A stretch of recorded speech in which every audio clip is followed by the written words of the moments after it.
Hey guys, tonight we're time traveling not to pyramids or Viking ships, but to high altitude Peru, where the air is thin, the llamas look judgmental, and the most important wedding gift is a guinea pig. Yes, the fluffy, squeaky kind. You're not dreaming.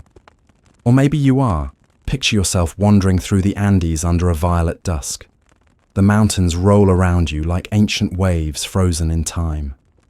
That cold wind nips at your cheeks, and somewhere in the distance a flute carries a lullaby through the valleys. You step into a stone courtyard, lit by oil lamps, and what do you see nestled in a woven basket wrapped in flowers and coca leaves? A living, blinking, utterly confused guinea pig waiting to be gifted to a bride. And sure, you may be thinking, okay, I've given socks as a wedding gift and felt guilty, but a rodent? Yes. But not just any rodent. This little fuzzball has centuries of cultural weight, spiritual symbolism, and let's be honest, surprising nutritional value.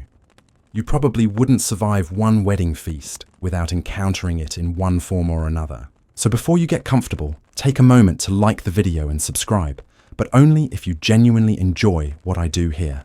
And let me know in the comments where you're listening from and what time it is right now. Now dim the lights, maybe turn on a fan for that soft background hum, and let's ease into tonight's journey together. You trudge across the centuries to a time long before Peru was Peru, before it was even Inca territory. The highlands are speckled with small villages built from adobe and thatch. There's no metal clinking from coins, no formal invitations or white dresses. But there is ceremony, deep ceremony. A wedding, for instance, wasn't just about two people, it was the weaving of two entire lineages. And with that came gifts. Not shiny toasters or wine decanters wrapped in pastel tissue paper. No gifts then were woven, grown or raised, and they had to mean something. Enter the guinea pig. You're led into a dim ceremonial room. The bride, draped in layers of hand-spun wool dyed from cochineal insects, and indigo smiles shyly. Around her, women of the village murmur blessings, weaving flower crowns and burning herbs. But your eyes are drawn to a low wooden platform where baskets of grain, bundles of coca leaves, and several carefully groomed guinea pigs are arranged like offerings. Here, these animals are more than pets. They are signals of prosperity, fertility, and family preparation. Giving a healthy guinea pig to a newlywed couple says, "May your union be as fruitful as this creature is plump." Kind of poetic, really. You reach out and gently touch one. It twitches. Its little heart is pounding fast as if it's trying to make an escape plan. You can relate. Social events can be a lot. And though you might associate guinea pigs with kids' classrooms and the smell of wood shavings, these fuzzy creatures had a social resume in ancient Peru that rivals some minor royals. They were bred specifically for size, color, and fluffiness. Yes, pre-Incan cultures selectively bred guinea pigs centuries before modern bioengineering thought it was trendy.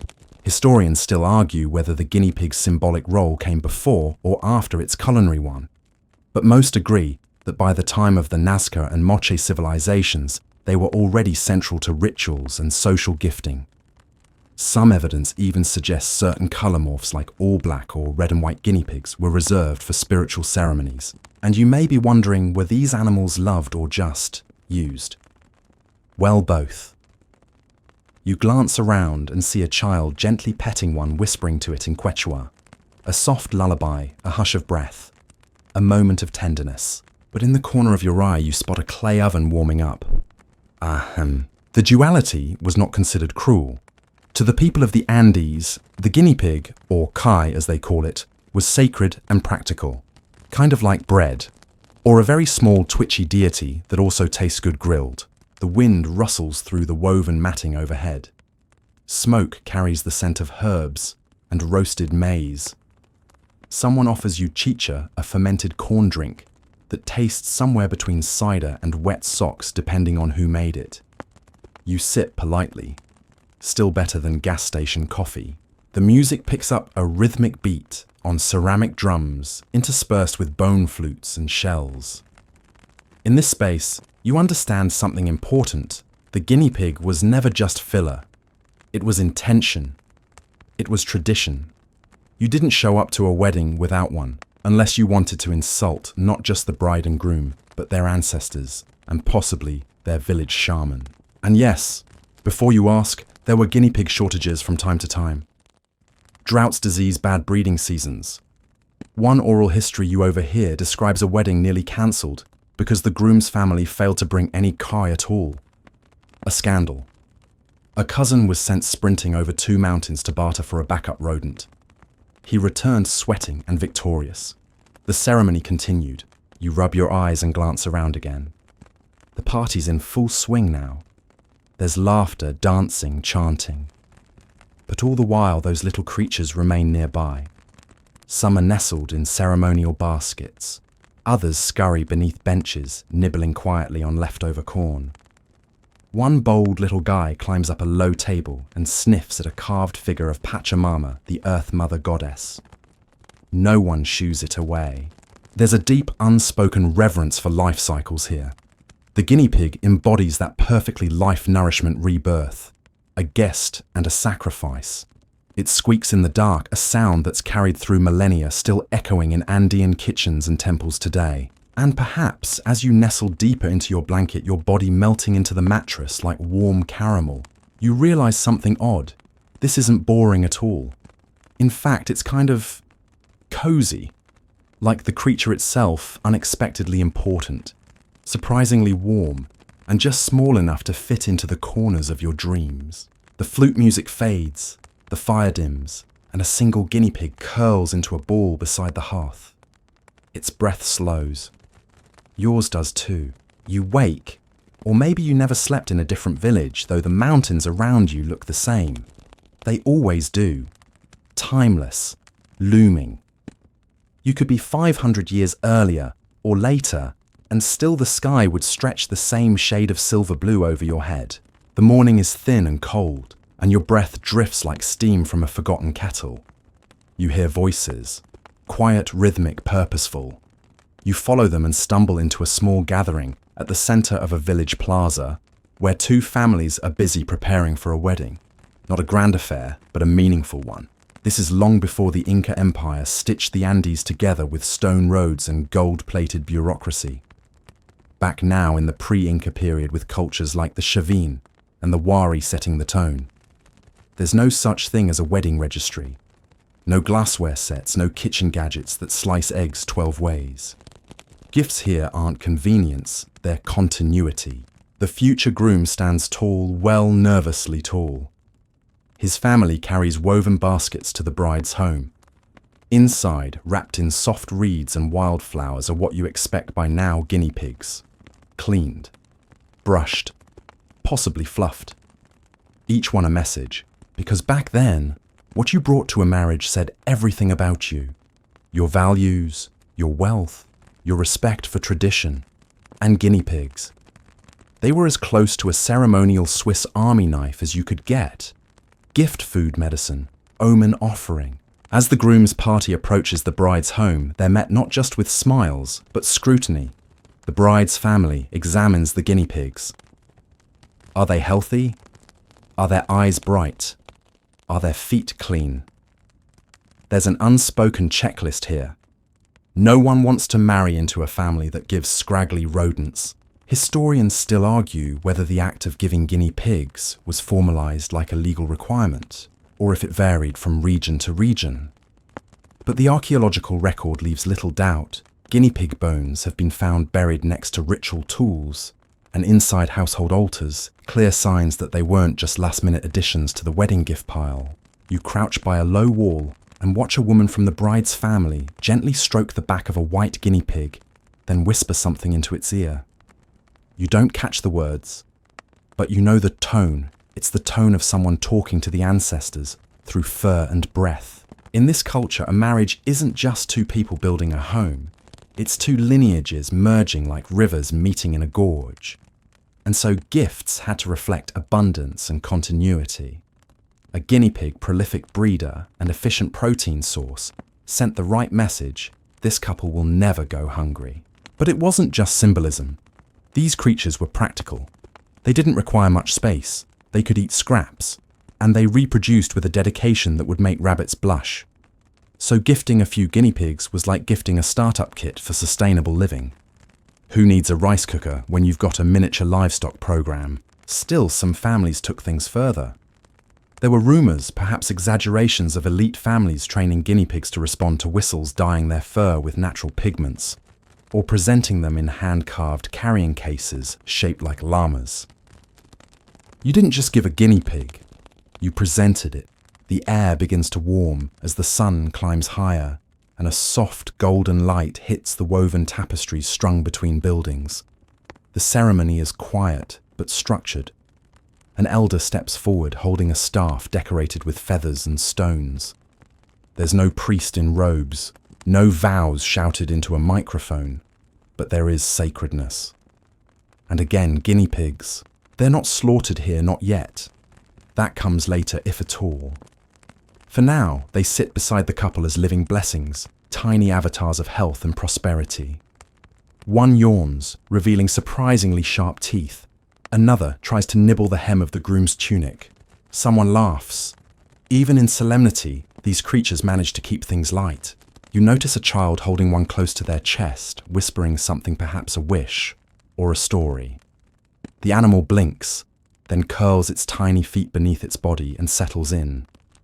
That's the strange magic of these creatures. They demand nothing but warmth and offer everything from symbolism to sustenance. And yet, for all their ubiquity, guinea pigs were never generic. There were prized breeds, local lines, fur types that were said to bring better luck. In certain highland regions, all black guinea pigs were considered especially powerful as omens, good or bad, depending on who you asked. Other areas preferred speckled varieties. A brindlekai was thought to be a spiritual medium able to channel the voice of Pachamama herself during rituals. Or maybe it just squeaked a lot. Hard to tell. You sit down beside a woven mat where an elder begins placing the wedding gifts in a semicircle. Corn, dried fish, potatoes, coca leaves, and the guinea pigs now slightly more relaxed, nibbling contentedly on flower petals. In this culture, the circular arrangement matters. It's about continuity. The circle has no beginning and no end, like the family line, like the seasons, like the cycle of birth and death, and perhaps like the fate of these furry little guests. You lean back and stare at the sky, the clouds drifting slowly like giant alpacas on vacation. The ceremony is ending now, but something lingers. The way everyone gathers around the animals, the way no one touches them unless with purpose. There's respect, but also a familiarity. These aren't pets. These are cultural co-stars. And while modern wedding gifts might include fondue pots and Bluetooth speakers, it's hard not to feel like this is more meaningful. There's no wrapping paper, no receipts to lose. Just breath fur and the soft knowledge that this creature, warm, alive and humble, is doing more to bind these families together than any engraved silverware ever could. You close your eyes, the Andean wind now a lullaby against your face. Somewhere a guinea pig squeaks, not alarmed, just existing. As it has for centuries, tucked into the quiet corners of love life and human ritual. You remain nestled in that highland village, the celebration behind you slowly dissolving into murmurs and wind. The scent of corn beer and flower smoke still clings to your clothes. The bride and groom have retreated to their new home, the last of the ceremonial guinea pigs, tucked beneath a woven blanket in a small corner basket, safe, warm, and if tradition holds brimming with mystical symbolism. Tonight you're still here, but the mood has shifted. You're led now into a quieter space, one of reverence, not festivity. It's a hut made of stone and clay, its doorway flanked by sun-bleached llama bones. You duck your head and enter. Inside, a shaman sits cross-legged beside a small fire, the smoke curling upward in tight spirals like incense given shape. On a low altar in front of them, coca leaves polish stones. And yes, another guinea pig. This one is dark brown, nearly black, with a white streak across its head. It twitches nervously, sensing something unspoken. The atmosphere is different here. Sacred.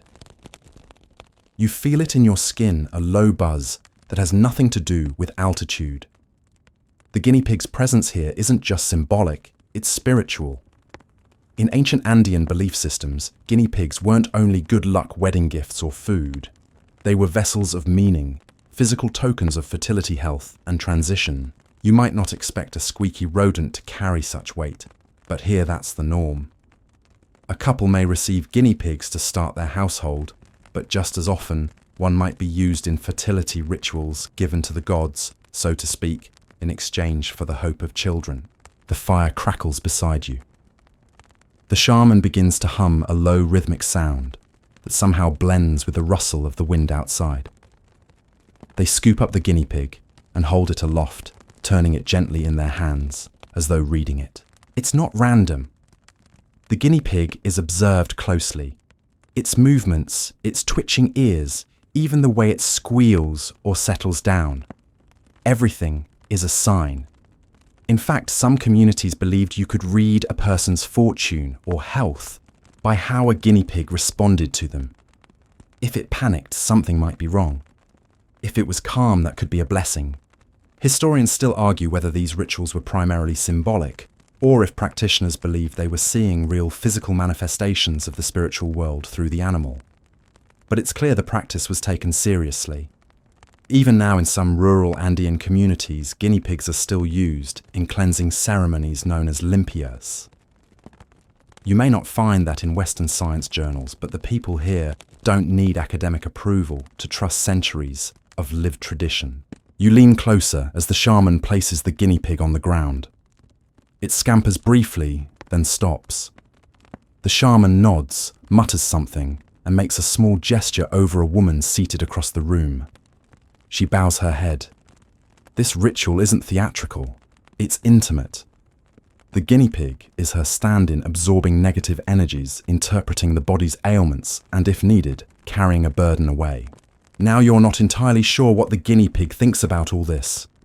After all, this was never its idea. But in a way, that's the point. The guinea pig represents something innocent, something naturally attuned to unseen rhythms. Where you might see an anxious pet, the shaman sees a diagnostic tool, an interpreter of the body, spirit, and land. As the ceremony ends, the guinea pig is wrapped in a small cloth and gently handed to a boy. He disappears into the dark, likely returning it to its pen, or more somberly perhaps, to prepare it for sacrifice. The transition from sacred tool to offering is common. In the Andean view of the world, life cycles are tightly woven. Giving life back to the earth is not loss, it's gratitude. You step outside into the thin night. The stars above are unnervingly clear, sharp, like silver needles pressed into black velvet. A chill breeze rustles through the grass. Somewhere nearby, a guinea pig squeals, as if part of it remains, echoing through the hills, still reading the world. You follow a narrow footpath lit only by the moon, walking slowly past small gardens and sleeping llamas. You're led to another home, another story. Inside this house, a young couple is preparing for their wedding. The bride, nervous and smiling, sits by the hearth while her mother brushes her hair with a carved bone comb. Beside them is a woven basket lined with wool. Inside, a pair of guinea pigs, one white and one a patchy grey. But they're not gifts. These two are the family's breeders' animals, chosen specifically for their luck. The white one had previously been used in a ritual before the family's harvest 2 seasons ago, and it was an excellent harvest. Coincidence maybe, but the family thinks otherwise. In fact, there are whispers here of guinea pigs born with markings, natural fur patterns that resemble suns, moons, or serpents. These animals are considered especially powerful. One farmer claimed his cow had a shape like an ear of corn down its back, and he never saw a failed crop afterward. You chuckle softly. Superstition. Probably. But you've also seen enough tonight to wonder. You remember the shaman's careful handling, the reverence, the way every motion seemed choreographed by belief. Guinea pigs weren't merely animals here, they were bridges. Between people, between the physical and spiritual, between generations. You lean against the doorway and watch as the family prepares the small altar for the next day. The couple's new home will have a special corner, a huerta, where the guinea pigs sleep, not just for convenience, but protection. The spirits, it said, prefer to visit quiet places. And what's quieter than a sleeping guinea pig? You're handed a warm cloth to wrap around your shoulders and a bowl of thick, salty broth. You sip slowly, the warmth traveling down your chest, like a memory you didn't know you had. Outside, the animals rustle in their pens, soft thumps and rustles in the hay. And for a brief, sleepy moment, you imagine being one of them, small, warm, tucked away in the folds of someone's life. Not just as a pet, but as a bearer of luck, a whisperer of health, a gift that squeaks at just the right moment. The early sun seeps through cracks in the thatched roof, bathing the stone floor in patches of gentle gold. You stir the scent of wood smoke still clinging to your clothes. Someone outside is laughing, a high melodic tone that dances with the chill of the morning air. You shuffle toward it, blinking against the light. You're back in motion now, following a mountain trail with a small caravan of villagers. Llamas clop steadily ahead of you, their hooves striking rock with soothing regularity. This isn't a wedding procession today, this is trade. And while your modern brain might jump straight to silver or textiles or maybe a few bags of quinoa, you know better by now. Nestled among the goods, little woven cages filled with guinea pigs. And not just a few, dozens, maybe hundreds. The cages sway gently as they're tied to llamas' backs or carried under arms like soft wriggling loaves of bread. Trade routes in the Andes were long, rugged and shockingly efficient. Before the Inca Empire formalized them with stone and empire taxes, local groups already operated vast exchange systems stretching from coast to mountain to jungle. And guinea pigs were a key part of that system, not just as portable food, but as living currency. You stop beside a trader who's adjusting a cage. He grins and lifts the lid to show you 3 particularly plump guinea pigs, their fur glistening like velvet. He nods proudly. These, he explains, are for a highland healer who pays well in coca leaves and dried fish. The animals are specially fed, specially bred. He winks. Wedding quality, he adds. See, not all guinea pigs were created equal. Some regions became famous for their kai. Highland towns developed reputations for producing especially robust, hearty animals. Coastal traders might bring shells or salt inland and return with guinea pigs deemed ritually clean, which meant they'd been fed specific grains, kept in quiet spaces, and treated with more reverence than a royal's llama. Historians still argue whether guinea pig breeds were officially categorized or simply judged by local standards. But archaeological digs show variation in size, bone structure, and diet that suggest early forms of selective breeding, yes, ancient guinea pig eugenics. Just let that mental image sit with you for a second. You reach a mountain outpost, a tiny village where traders rest and barter. The air is sharp and thin, like biting into dry snow. A man with a long braid shows off his wares: obsidian knives, dried chili peppers, alpaca wool, dyed in brilliant hues. Beside him, a girl is handing off a basket of guinea pigs to another woman who offers clay bowls in return. Each bowl is painted with stylized animals: snakes, birds, jaguars, and one unmistakable pudgy rodent. You crouch beside the basket. The animals inside are calm, chewing lazily on fresh herbs. And just like that, you realize how perfectly suited they are for trade in a place like this. No herding needed, no pastures, no saddles or corrals. Just a little grass, a lot of patience, and a woven carrier. Guinea pigs became the barter item of choice for many rural Andeans, not because they were exotic, but because they were dependable. You could trade one for a tool, for fabric, for medicine. A few good ones might get you a pair of sandals or a well-made poncho. One man even boasts that his finest kai once earned him a baby llama. You're not sure if he's exaggerating, but honestly, it could be true. The exchange wasn't just about meat either. These animals were trusted for medicinal purposes too. You overhear 2 traders negotiating over a guinea pig that had been fed nothing but mountain herbs believed to enhance its healing energy. Whether you believe in that sort of thing is up to you. But here, belief itself carries currency. As the day wears on, you follow the caravan further down into a lush valley. The air thickens slightly warmer, now tinged with the scent of eucalyptus and damp earth. You arrive at a larger village, a trading hub, with permanent stalls and even a small stone shrine. And wouldn't you know it, there's an entire stall dedicated just to guinea pigs. Some are for sale, some are for trade, and a few displayed in miniature wooden thrones are there just to impress. The stall owner, a fast-talking man with bright eyes, invites you to look closer. He lifts one of the prized guinea pigs, like it's a rare gemstone. This one, he says, has a double crown on its fur, a lucky marking, bred from 2 healers' lines. It sings in dreams, he adds with a wink. You don't know whether to be impressed or concerned. Next to him, another woman is painting delicate red dye on a guinea pig's fur, not to harm it, but to decorate it.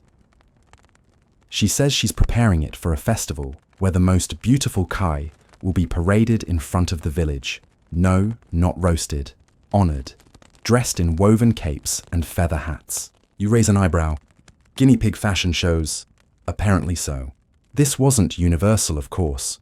Some regions treated guinea pigs more practically, others more spiritually. But the idea that they held prestige, that certain ones were worth more, stretched across the Andes. Even the Inca, when they eventually rolled into town centuries later, recognized the value. But we're not there yet. You sit on a low stone bench watching as more traders arrive. The air buzzes with negotiation, half in whispers, half in barked offers.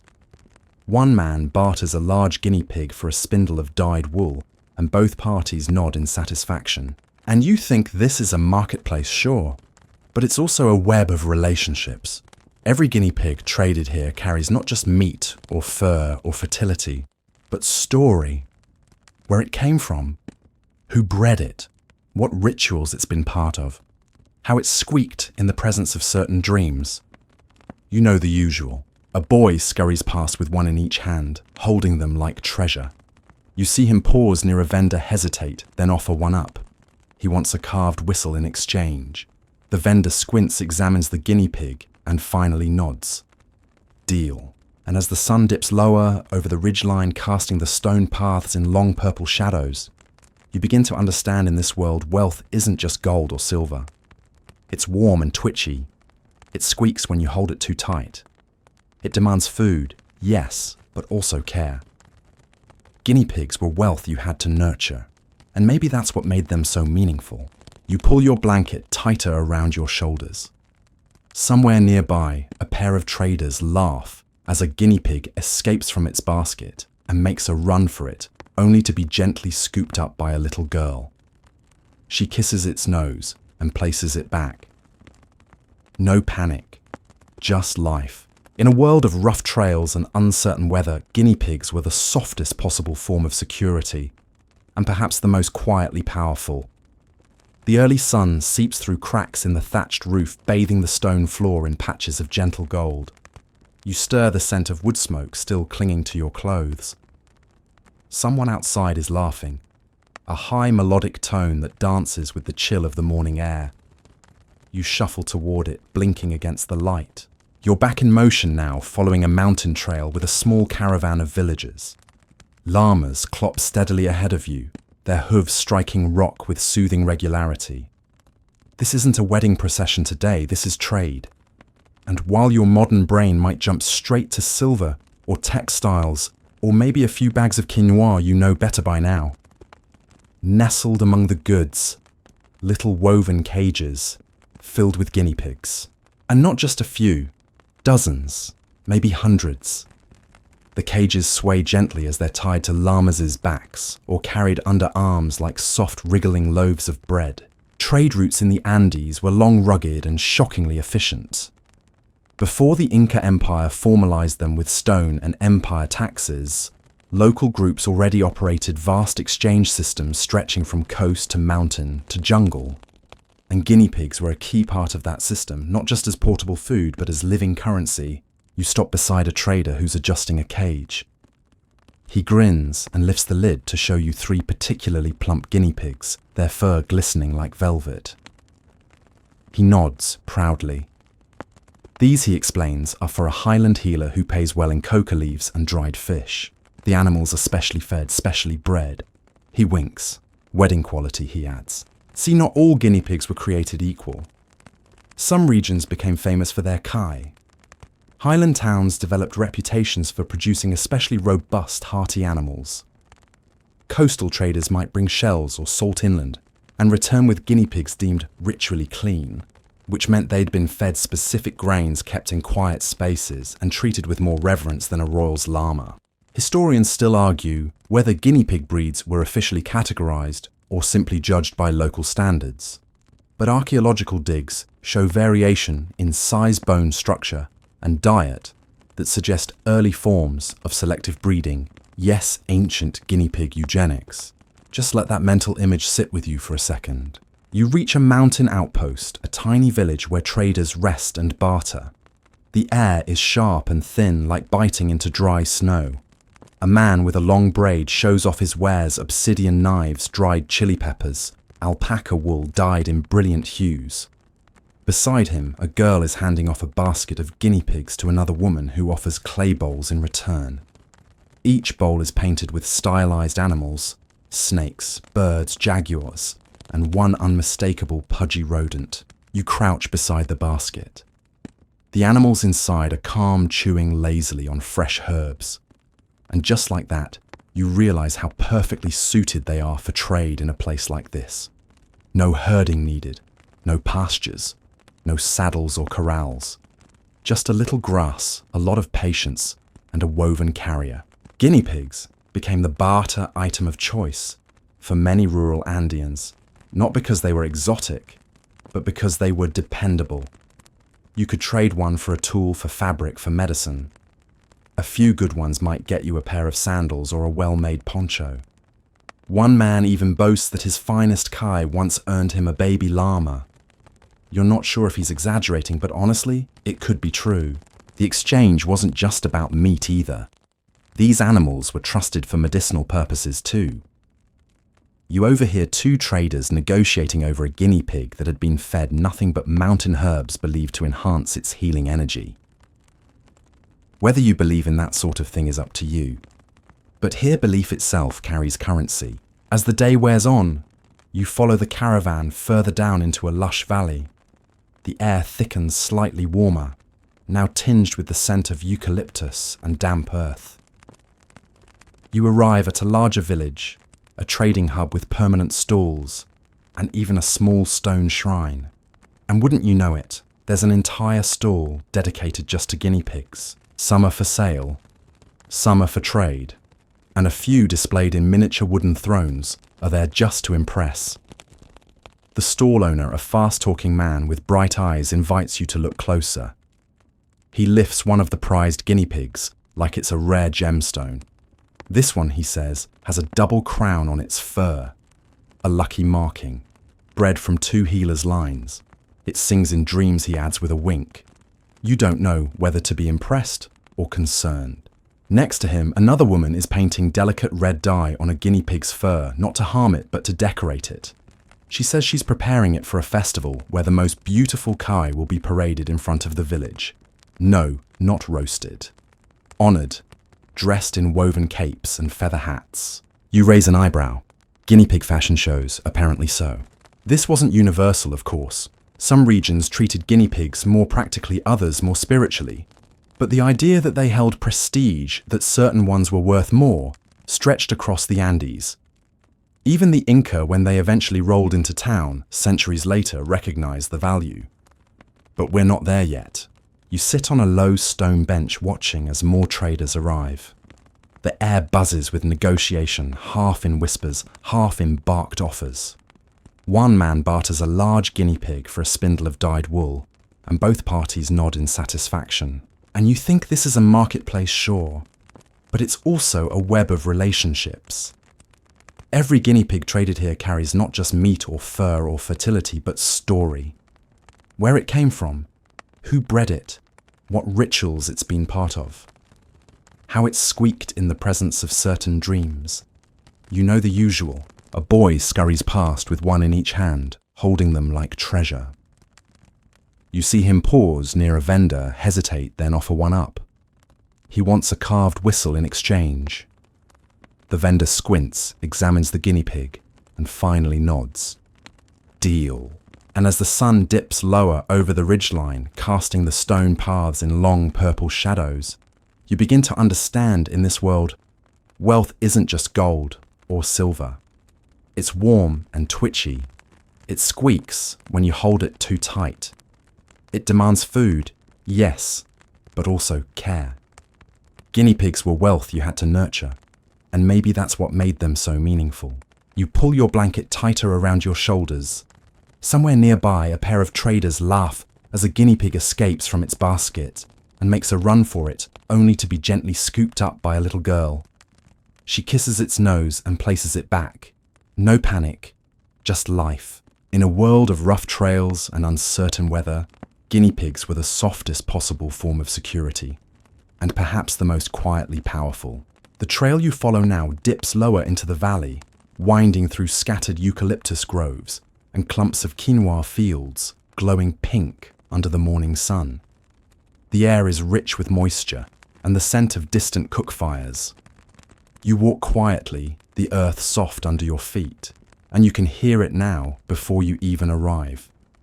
The rhythmic clatter of clay pots, the quick slicing of knives, a chorus of bubbling, hissing, sizzling. You're heading straight into a village preparing for a feast. Today isn't a wedding or a market day. It's a community gathering to celebrate the harvest. There will be dances, songs, maybe a little drinking, but most importantly, there will be food. And at the center of that food, you already know, Kai. Not just any guinea pig though, not some hasty pluck it and grill it backyard affair. This is ceremonial cooking, an art passed down through the generations. You approach a fire pit ringed by stones, where two women are gently rotating skewered guinea pigs over hot coals, their skins crisping to a golden brown. Each one is stuffed with herbs, huacatai garlic, sometimes even wild mint meant to flavor the meat and cleanse it spiritually. Nearby, another group prepares the marinade. It's a blend of ground chili salt, crushed peanuts, and depending on family tradition, maybe even a splash of fermented corn beer. The guinea pigs are first bathed in this sauce, then set aside to soak, letting the flavors seep deep into the flesh. You might think it's overkill for such a small animal, but here detail matters. This isn't fast food, it's soul food. You're handed a bowl of aji sauce and a roasted potato, and finally, yes, a portion of kai. You hesitate for a moment. The skin is crisp, the smell surprisingly savory. You take a bite. It's rich, fatty, slightly gamey, kind of like a cross between duck and rabbit, and undeniably delicious. The group around you eats with purpose. This is more than sustenance. It's communion, a shared ritual. Children are taught how to debone the animal carefully. Elders comment on the crispness of the skin like seasoned food critics. One woman swears that her grandmother's guinea pig always had juicier meat because she whispered blessings into their cage every morning. And while you eat, you notice something subtle. Nobody wastes a scrap. Bones are collected sometimes to be buried respectfully, or placed in small ceremonial pits. In some traditions, the bones of guinea pigs consumed at sacred feasts are believed to retain spiritual energy, tossing them out like trash unthinkable. Even the fat is rendered into sauces or saved for medicinal balms. Guinea pigs were not consumed lightly, they were appreciated fully, from squeak to snout. Historians still argue whether the early Andeans viewed guinea pig consumption as strictly religious, or more of a dual-purpose event where a single animal could be both a symbol and a snack. But the two roles were never mutually exclusive. A guinea pig could serve as an offering to Pachamama and end up feeding 12 cousins the next day. Welcome to Andean pragmatism. You wander toward the back of the village where younger boys are chasing a few loose kiwi with comically oversized nets. Their laughter rings through the fields. One of them trips and rolls, emerging with a victorious squeal. Whether it's his or the guinea pig's, you're not quite sure. And that's the thing about guinea pigs in this world, they blur the lines. Between animal and spirit, between pet and meal, Between laughter and ceremony, you hear an elder call you over. He's seated on a low stool next to a clay oven, slowly roasting another batch of kai inside a hollowed-out gourd. He gestures to a small wooden idol beside him, an earth goddess figure carved from dark chonta wood, with 2 guinea pigs at her feet. "She keeps the food warm," he says deadpan. You raise an eyebrow, and he laughs. But there's seriousness behind it too. He tells you that guinea pigs are part of the land. They don't just live here, they emerge from here. The hills, he says, breathe them out. And every time you eat one, you're taking a bite out of the mountain's own body. That's why you have to thank it. That's why the prayers matter. He points to the sky where a hawk circles lazily. Even the birds know, he mutters. And you realize this feast isn't just for the people. It's for everything. For the gods, for the ancestors, for the land itself. And the guinea pig, strange as it may seem, sits right at the heart of it. As you make your way back through the gathering, you see something that stays with you. A small altar just behind the main cooking area. It's nothing fancy, just a stone slab, with a few flowers, some coca leaves, and the bones of a guinea pig, carefully arranged in the shape of a spiral. One of the women notices you looking and leans in. "That one was our first harvest," Kaishi explains. "We thanked it before we ate. It will help bring more next year." You nod, not entirely sure what to say. But there's something deeply peaceful about it. Like all the contradictions of the day, sacred and savory, symbolic and succulent, have been reconciled here in the soft flicker of the firelight and the warmth of shared food. You settle on a woven mat beside a group of musicians tuning their flutes. The sun begins its slow descent behind the mountains, casting a warm orange glow across the fields. A child next to you holds a tiny half-eaten guinea pig leg, like a trophy, gnawing thoughtfully as a slow drumbeat begins. There's a dance forming now, not hurried. A swaying rhythm that moves like the wind through the cornstalks. You close your eyes and let it wash over you. And in that moment you feel it, not just the fullness of your belly, but the fullness of tradition. Guinea pigs weren't merely consumed. They were remembered, revered, celebrated. So next time someone side-eyes your curiosity about guinea pigs in ancient Peru, you can tell them this. They were more than food. They were feasts, fortunes, and firelight. They were the taste of the land and the voice of the ancestors. They squeaked their way into every story, every ceremony, and every second helping. And let's be honest, what other rodent can say that you wake to the sound of soft cooing? Not from birds, not from babies. No, it's guinea pigs, of course. Dozens of them, maybe more. A warm hum of whistles, squeaks, and chatters that rises like morning mist. You sit up slowly, wrapped in a llama wool blanket, and blink at your surroundings. This isn't a cozy home or village square. It's a temple, a real one. The stone is cool under your fingers, and the scent of burned herbs lingers in the air like an old song. High above, thin beams of sun pierce through narrow slits in the stone walls, casting long lines of light onto the floor. At the base of one wall is a small ceremonial niche, and nestled within it, resting on a bed of dried flowers and woven cloth, are 2 very still guinea pigs. Their eyes are closed, their fur groomed to perfection. You don't need to ask what happened to them. You're not just in any temple. You're in a ritual chamber where guinea pigs were once offered to the gods. We've moved from the feast to the altar. For ancient Andean peoples, especially those predating the Inca, like the Moche Chavin and Wari guinea pigs, weren't just delicacies or bartering chips. They were sacred vessels, living messengers, and sometimes willing sacrifices. Now, before you panic, remember this isn't a world of cruelty. This is a world of balance, of reciprocity. The concept of Aini ruled these mountains. You give to the earth gives to you. You take life only with gratitude and with ceremony. In one corner of the temple lies a low, worn table. A priest once stood here holding a guinea pig high above his head, whispering to the mountains, asking for rain, or protection, or fertility. The animal wasn't just an offering, it was a translator. A little squeaking conduit between the mortal world and the spirit realm. And here's the part that sticks with you. They didn't always sacrifice the guinea pig outright. Sometimes they used it for divination.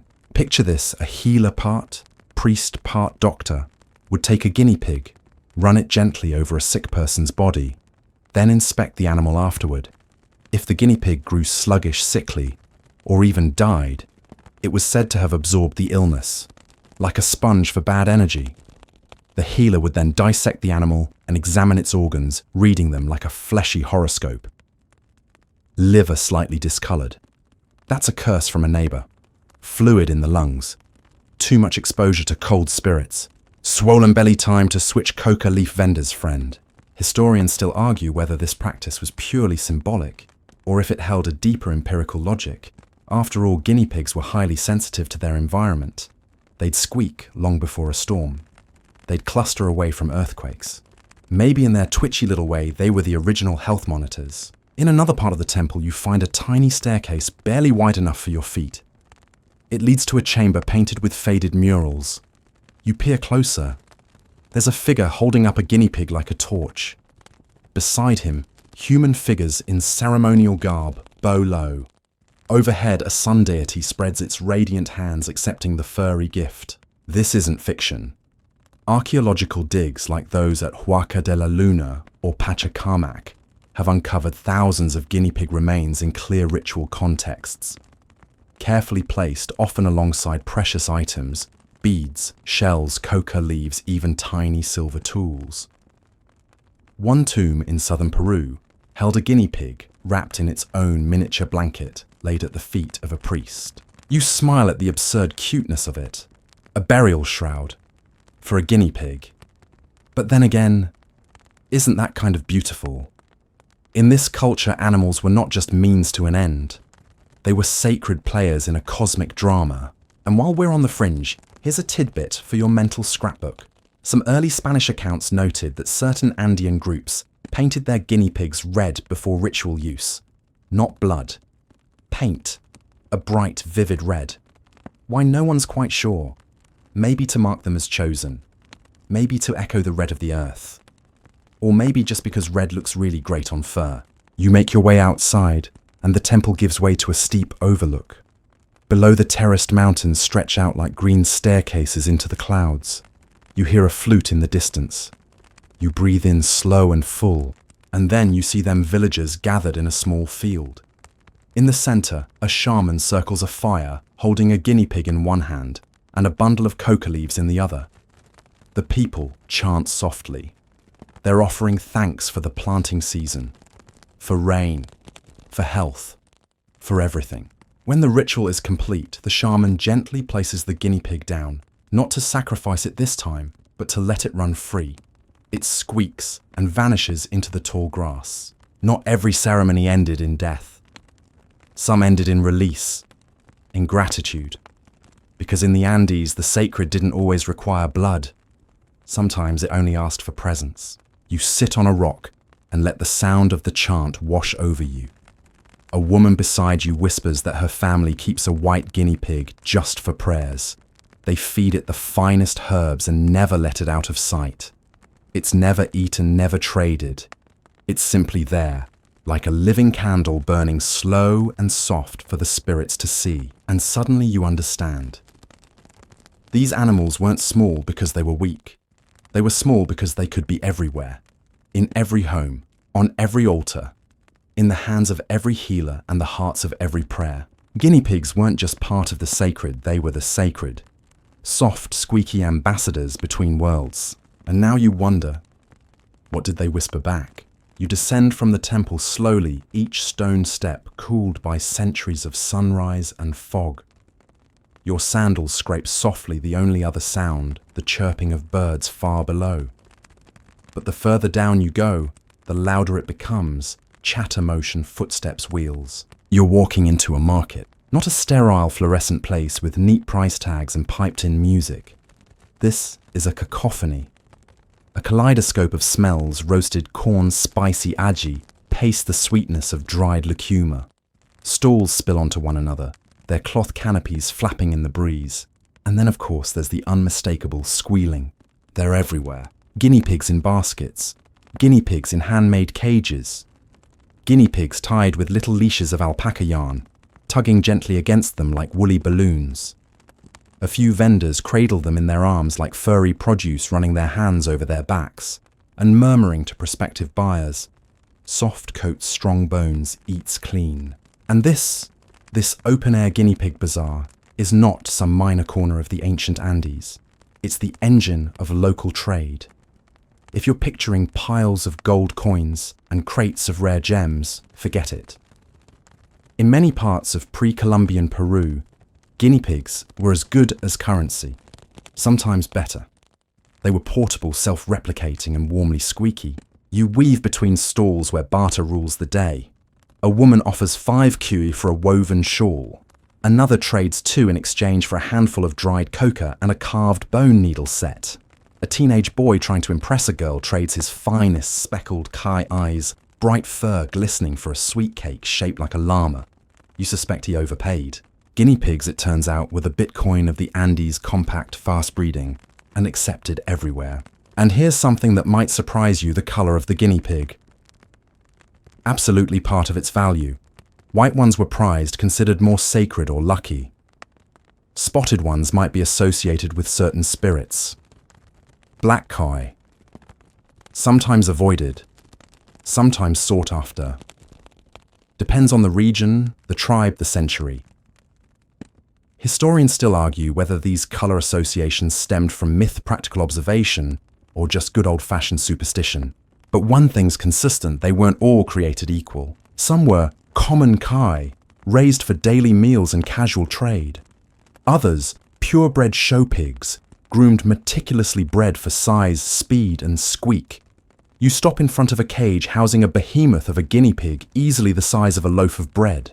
Its owner, grinning like he knows he's holding the Andean MVP, tells you this one's won 3 local contests. What kind of contests, you ask? Speed, cuteness, fortitude, he says, as if it's obvious. And you think about it, how even back then, long before social media and selfies, people still cared deeply about whose animal was the fluffiest, fastest, or fussiest. The spirit of competition is eternal, especially when guinea pigs are involved. You find your way to a quieter corner of the market, where older traders sit cross-legged on woven mats. Their guinea pigs are nestled in shallow bowls, 1 per bowl, like wiggling fruit, waiting to be matched with the right buyer. One woman is tracing her finger gently across a guinea pig's back, murmuring a blessing. For fertility, she says. This one brings twins. You blink. Twins. She nods solemnly. Human or guinea pig. Depends how you use it.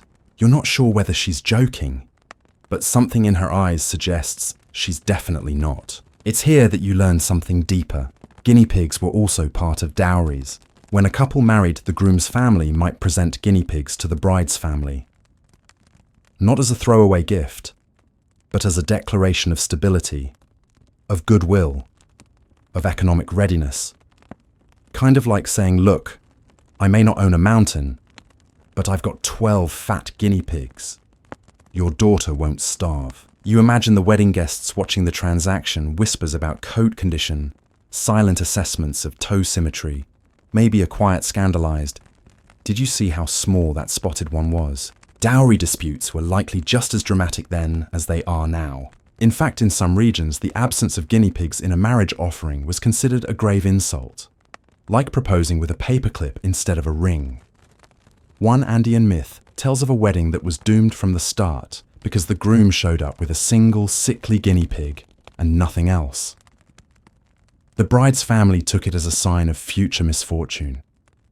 The marriage ended within the season. You stroll past a mural at the edge of the market.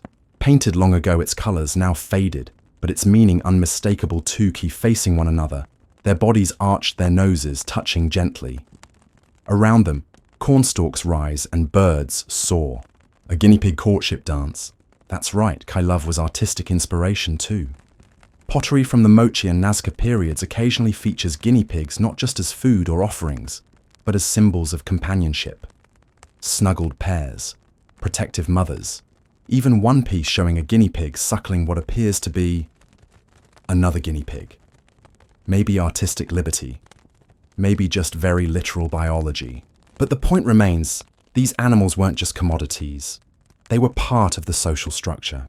A girl might receive a kai as a coming-of-age gift. A child might raise one as a responsibility lesson. A healer might whisper into one's ear before an important journey. They weren't just bartered, they were believed in. And when someone died, guinea pigs might be given away as part of the inheritance. A final redistribution of soft, weaky wealth. So here in this sun-warmed market buzzing with life and trade, you finally see the full picture. Guinea pigs weren't an odd side note in Andean history. They were history. They carried value. They carried stories. They carried status. Even now, as the market begins to wind down and baskets are folded and laughter fades, you see two elders sitting side by side on a bench comparing their prized kai like watch collectors. This one says, proudly holding up a long-haired beauty, was born during the blood moon. Never been sick. Eats only sweet potato. The other nods impressed. Mine survived 3 floods. Still runs like wind. And in a strange way it feels familiar. Like two men talking about their favorite vintage cars or fantasy football teams. Different time, different species, same bragging rights. You've left the market behind now. Your ears still ringing with chatter and the faint squeaks of commerce. As the sun dips low, you find yourself wandering down a quieter path, one that curves toward a small village, nestled into the slope of the mountains, like a handful of stones scattered by a generous hand. It's the kind of village where the air always smells faintly of wood smoke and fresh earth, where woven fabrics hang on lines like prayer flags, and where naturally guinea pigs roam freely through doorways and courtyards like furry house spirits. You hear them before you see them, gentle, rustling the occasional high-pitched week and the curious patter of tiny feet. And then they're all around you, under benches, between flower pots. One even dozes contentedly in a patch of sunlight beside a sleeping dog, the two of them clearly having reached some kind of interspecies peace agreement. You've entered the Andean home, and here the guinea pig isn't just livestock or currency or sacred vessel. It's family. Inside a one-room adobe house, a fire crackles in a clay hearth. A woman stirs a pot of soup while keeping an eye on the half-dozen guinea pigs toddling across the floor. She calls each by name Chaskapukatinti. Yes, these koi have names and personalities. One is bold and tries to climb into a basket of potatoes. Another prefers to burrow into a warm poncho. One, clearly the diva, squeaks indignantly when you sit too close. And you realize with a kind of sleepy amusement that these people don't just own guinea pigs. They cohabitate, share space, share warmth. It's more like having a house full of snacking, squeaking toddlers who occasionally dart under furniture at Mach 2. Some families keep 20, some over 100. They sleep in the kitchen area, which stays warm from the stove. They eat scraps, vegetable peels, corn husks, garden clippings. They're low-maintenance roommates who clean up after themselves, sort of. Okay, they don't clean, but they do add fertilizer to the floor, which the villagers will sweep and reuse in the fields. Sustainable living, ancient edition. And here's a little twist. The word for guinea pig in Quechua is kai, mimicking the sound they make, kai, kai, kai. It's a language shaped by the land and the lives it nurtured. And you have to admit, it's oddly satisfying to say. The kids in the house have favorite kai. They race them, groom them. Some even train them to come when called, which honestly is more than most cats will do. One child proudly shows you a guinea pig in a tiny hat made of woven grass. You're not sure whether to laugh or cry from the overwhelming wholesomeness. But as you settle onto a woven mat and accept a cup of warm quinoa tea, something else strikes you, something deeper. These guinea pigs are trustees of tradition. Passed down from grandparents to grandchildren, they're part of family stories. That one there, Abuela raised her from a baby. That other one survived the frost of 67. There are tales of miracle births of Kui that warned of earthquakes of one that disappeared for 2 days and returned with a flower tied around its neck. Was it a prank? A fairy story?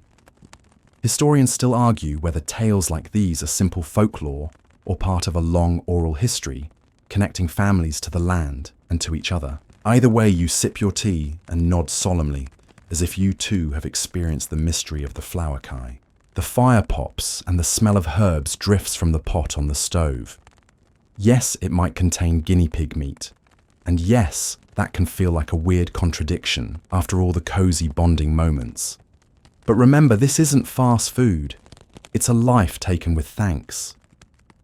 In these homes, there's no disconnection between animal and meal. It's honest, it's old, it's circular. Besides, not all guinea pigs are eaten. Some live out their days in relative luxury, especially those tied to omens or family stories. You hear about one kai who apparently sneezed 3 times in a row right before a wedding. The grandmother took it as a warning and postponed the ceremony. A landslide destroyed the planned venue the next day. Coincidence or guinea pig clairvoyance, you decide. As night falls, the family lights small oil lamps and wraps themselves in heavy blankets. The guinea pigs settle down, their bodies nestled against each other like beans in a bowl.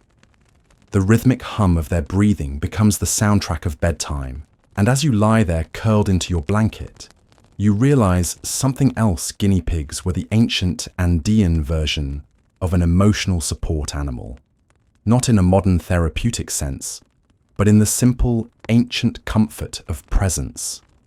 Warm bodies, gentle sounds, life that responds to you when everything else feels too big or too quiet. One elderly man, his face carved with decades of mountain wind, tells you softly that when his wife passed, he couldn't sleep. Not for weeks, but the sound of the kai in the kitchen brought him back.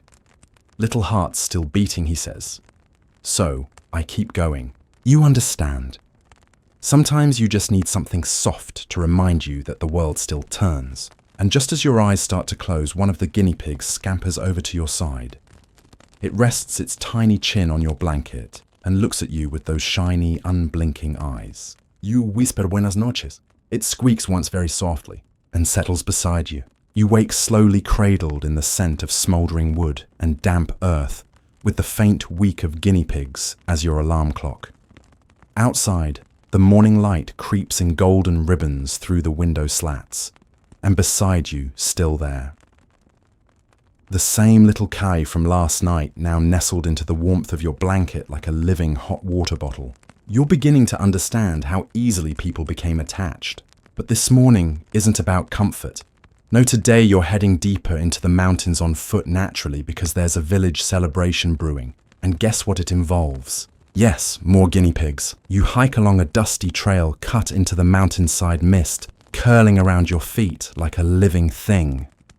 The air is thin but clean sharp like mint and pine. In the distance, you can hear the faint rhythm of music.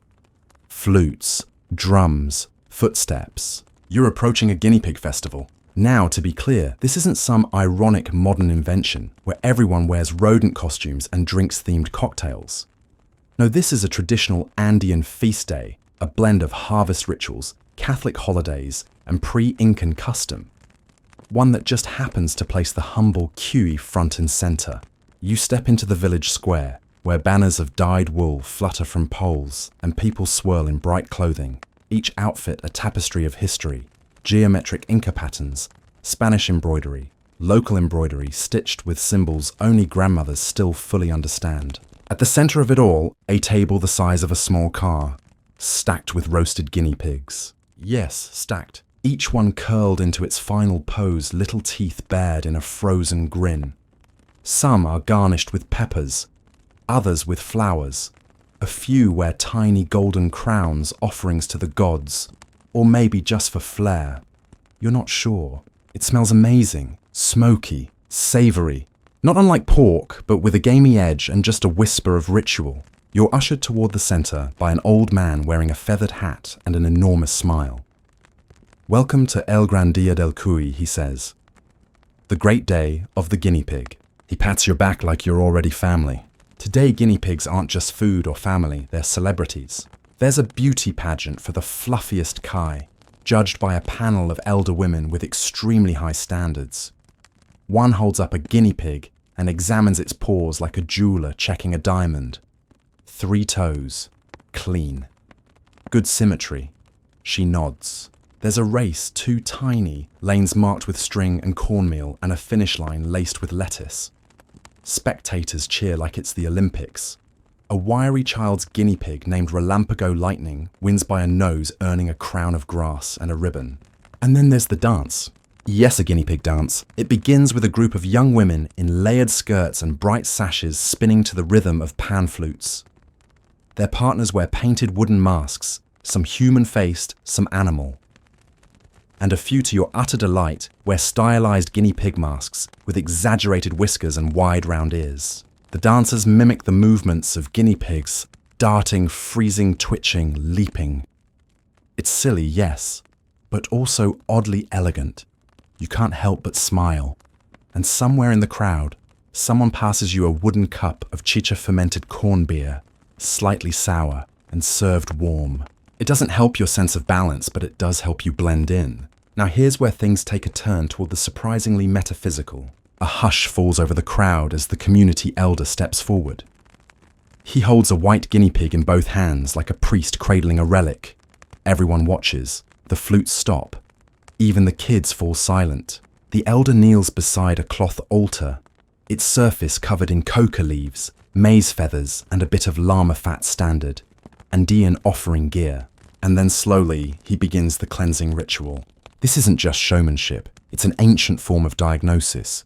You've now entered the territory of Kai as X-ray, the belief that guinea pigs can absorb illness or reveal it through their own bodies. The elder runs the Kai over a woman's chest, then her back, murmuring in Quechua. The guinea pig trembles slightly but doesn't squeal. He sets it down and watches it closely. It flinches, breathes heavily. Then without hesitation, he announces the diagnosis. Lungs, cold spirit. She needs mint and heat. Later, he may perform a sacrifice, opening the guinea pig to examine its organs for further insight, though you're gently ushered away before that part. This is sacred business, not for tourists or squeamish dreamers like yourself. Historians still argue whether these diagnostic practices were based on subtle behavioral cues, old intuition, or simply ceremonial reassurance. But for many communities, they were serious medicine. And in some rural areas, they still are. Back in the square, the mood lifts again. There are games, music, long wooden tables of food. You try roasted kai for the first time.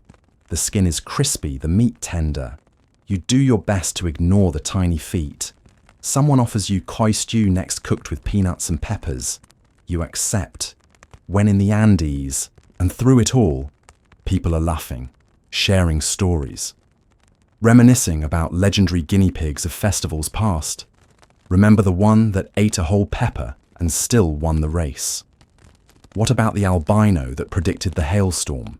You're beginning to understand this isn't really about guinea pigs. It's about community, about marking time, about joy and grief, and food, and folklore, and weather, and healing, and the slow, weird, lovely rhythm of being human, accompanied by a soundtrack of small squeaks and twitching noses. As the sun begins to set, painting the mountains in layers of gold and violet, a group gathers for one last ritual. Each person holds a guinea pig. Some are for blessing, some for release. A few will go home as honored guests in warm little baskets. You hold one too. Its fur is warm, its eyes blink slowly. And as you look out over the valley, this place where mountains meet myth, where rodents run races and heal hearts, you think, of course they gave them as wedding gifts. Of course they honored them with festivals. Of course they built an entire system of life trade and love around these small, wriggly miracles. Because sometimes the things that shape history aren't swords or monuments. Sometimes they're soft and weak and just the right size to hold in your hand. You awake to a faint chill in the air, the kind that slips in just before dawn, curling around your skin like a whispered secret. The soft light peeks through woven curtains, casting blurry patterns on the adobe walls. Outside the village stirs to life again. Somewhere nearby, the gentle patter of guinea pig feet echoes like a soft applause, welcoming the new day. But today, you're not just a visitor. You're stepping into a tradition that goes beyond family or feast, the sacred ritual of guinea pig divination. It's a practice that blends belief biology, and the mysteries of the Andean cosmos into one intimate moment of quiet reverence. In this ritual, the guinea pig is more than just a pet or a meal. It's a seer, a messenger between worlds. You follow the village shaman, a slender woman draped in layers of red and turquoise, her hair braided with feathers and beads as she prepares for the ceremony. She carefully selects a healthy guinea pig, its fur soft and shining like a polished stone. The animal seems calm, almost serene, as if it understands the weight of its role. You watch closely as the shaman holds the kai gently but firmly, whispering prayers in Quechua. She rubs the animal's belly, feeling for warmth or tension, listening for the faintest sign of discomfort. The shaman's eyes are sharp but kind, trained through decades of tradition and experience. Then, with a delicate precision, she releases the guinea pig onto a woven mat laid with sacred herbs, mola sage and coca leaves. The guinea pig moves slowly, its nose twitching as it explores the fragrant pile. The shaman observes its behavior with intense focus. Does it avoid certain leaves? Does it linger on others? Does it sneeze, shiver, or turn its body in a particular way? These subtle movements, according to belief, are messages, signals from the spirit world. The guinea pig's choices reveal the hidden ailments of the person seeking guidance or the condition of the land itself. As you lean closer, you hear the shaman murmur, "The kai shows cold in the chest, heat in the stomach. Balance is needed." The person receiving the reading nods solemnly, already understanding what herbs to brew, what foods to avoid, and what ceremonies to perform next. This ancient practice is not without controversy. Historians still argue whether guinea pig divination was a formalized system across the Andes or a collection of local customs. Some scholars suggest it developed alongside Incan medicinal knowledge, combining observation of animal behavior with herbal remedies. Others propose it's a form of empathetic connection between humans and animals, a spiritual dialogue that transcends words. You can't help but admire the humility of this method, placing trust not in charts or complicated instruments, but in the small, vulnerable creature's natural reactions. Later, you hear a story about a shaman who once used a guinea pig to predict a drought. The kai repeatedly avoided certain leaves associated with water and life, prompting the community to prepare their crops accordingly. The prediction proved accurate, saving many from hunger. And you think maybe there's a wisdom here that modern science has yet to fully grasp. A lesson in listening, in watching, in respecting the tiny twitching signals beneath the noise of human life. After the ceremony, the guinea pig is treated with utmost care, fed fresh herbs, and given a warm place by the fire. It's a sacred trust, this role. As the sun climbs higher, you wander the village again, watching children play with their queue vendors, sell their wares, and elders exchange stories. The guinea pig is everywhere, not just a symbol or commodity, but a living thread woven through every aspect of life. You wonder what it would feel like to live with such constant connection to these creatures, to see them not just as food or pets, but as companions, healers, and guides. Maybe the humble guinea pig holds a secret one that's about more than survival, about hope, about community, about finding balance in a world that often feels too vast, too fast, and too disconnected. You take a deep breath, the crisp mountain air filling your lungs, and you let your thoughts drift with the soft wheek of a guinea pig nearby. Because sometimes the quietest stories carry the deepest truths. You begin your descent from the village, the trail winding down like a lazy river through terraced fields and scattered stone walls. The morning sun, now fully warm on your skin, and the distant peaks wear crowns of snow that glint like jewels. You breathe in the sharp air carrying scents of wet grass and roasted maize, but your thoughts keep returning to those small creatures, guinea pigs or kai, and how intricately they're woven into the fabric of Andean life. Not just as companions, nor just as food or medicine, but as currency, cultural symbols, and even spiritual intermediaries. You stumble across a small roadside shrine, a humble altar adorned with colourful cloth feathers, and yes, a tiny carved guinea pig figurine. This is Apas territory, sacred mountain spirits, and offerings are made here to ensure protection and good harvests. And here, the guinea pig occupies a place alongside llama's corn and coca leaves. This isn't a coincidence. You remember reading somewhere that in pre-Columbian Peru, guinea pigs served as living currency. Not coins or gold, but actual squeaking breathing cuy. Farmers paid debts in guinea pigs. Brides' families accepted them as dowries. Warriors received them as rewards. Imagine that bartering your way through life with a furry little bundle of energy. There's a story you hear from a merchant on the trail about an ancient Incan noble who owed a fortune in guinea pigs. The debt was so large that it took generations to repay. Each year, a herd of kai was delivered to the creditor, slowly whittling down the balance. It's a reminder that wealth in this culture wasn't measured solely by metal or land, but by living beings who carried both material and symbolic value. You pause by a stream, watching the sunlight flicker on the water. It occurs to you how unusual it is from a modern perspective to consider animals as currency, rather than simply commodities.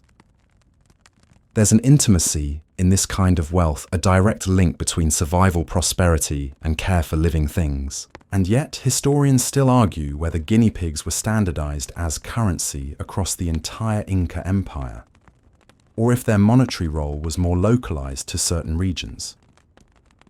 Some archaeological evidence points to official guinea pig farms, while other sources suggest more informal household-level exchanges. Whatever the truth, it's clear that kai held immense value, not just economic but social and spiritual. Later you arrive at a roadside community where you're invited to witness a traditional wedding ceremony. As you sit with the guests, you notice the bride's family presenting baskets filled with guinea pigs. They're beautifully arranged, decorated with colourful ribbons and woven palm leaves, each animal healthy and calm, almost regal. The groom's family accepts the gift with gratitude and ceremony, acknowledging the deep significance behind the gesture. These aren't just animals, they're blessings. They represent fertility, abundance, and the joining of two families in the ancient tradition of reciprocity. You recall the story of the kai bride told to you the previous evening, how in some villages, the gift of guinea pigs symbolized the hope for many children and prosperity. The bride's family offered a multitude of cuy as a guarantee of good fortune, a promise sealed with fur and whiskers. It's fascinating to think how such a small animal could carry so much meaning. And as the ceremony progresses, you realize that the wedding feast itself will feature guinea pig stew, lovingly prepared by the village cooks. This blend of reverence and practicality is characteristic of Andean culture, where respect for life and the cycles of nature are inseparable from daily existence. You watch the bride and groom share their first meal, as a married couple, passing the roasted koi between them, smiles bright and eyes sparkling with hope. In that moment, guinea pigs become more than tradition or food. They're the heartbeat of community, the quiet keepers of history and hope. As the celebration fades into evening, you're left with a lingering warmth, a reminder that in this part of the world, small creatures can carry the weight of the world's oldest promises. As twilight deepens and the village's bonfires flicker against the darkening sky, you find yourself wandering toward a quieter corner where time feels slower and the air carries a stillness that hums like an ancient lullaby.